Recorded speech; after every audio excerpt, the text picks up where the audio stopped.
विधानसभा निवडणुकीचे निकाल लागले, मात्र त्यानंतर भाजपमध्ये जुंपल्याचं पाहायला मिळते। रणजित मोहिते यांची पक्षातून हकालपट्टी करा, भाजपचे माजी आमदार राम सातपुते यांनी ही मागणी केली आहे। विधानसभेमध्ये रणजित मोहिते यांनी काम केलं नाही असा गंभीर आरोप राम सातपुते यांनी केलेला आहे। विधान परिषदेचे आमदार रणजित मोहिते यांच्यावर त्यांनी गंभीर आरोप केले। या संदर्भात अधिक माहिती घेणार आहोत आमचे प्रतिनिधी ओम देशमुख यांच्याकडून। ओम, निकाल लागले, मात्र भाजपमध्ये आता आरोप प्रत्यारोपांचा खेळ सुरू झालाय, काय अधिकचे अपडेट्स?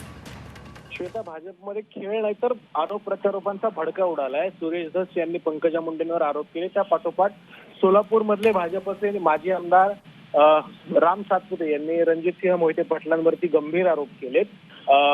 रणजितसिंह मोहिते पाटलांच्या माध्यमातून धमक्या दिल्या गेल्या, कार्यकर्त्यांना मारहाण झाली, कार्यकर्त्यांना पोलिंग एजंटला धमक्या दिल्या गेल्या, अशा प्रकारचा गंभीर आरोप त्यांनी केलाय। रणजितसिंह मोहिते पाटील हे भाजपचे विधान परिषदेचे आमदार आहेत, त्यांची तात्काळ पक्षातून हकालपट्टी करण्यात यावी अशा प्रकारची मागणी राम सातपुते यांनी एक्स पोस्टच्या माध्यमातून केली आहे। आपल्याला आठवत असेल, याच सगळ्या पार्श्वभूमीमध्ये सोलापूर मतदारसंघामध्ये भाजपचा लोकसभेत पराभव झाला होता आणि सोलापूर आणि माढा या दोन्ही ठिकाणावरती भाजपच्या उमेदवाराला पिछेहाट सहन करावी लागली होती।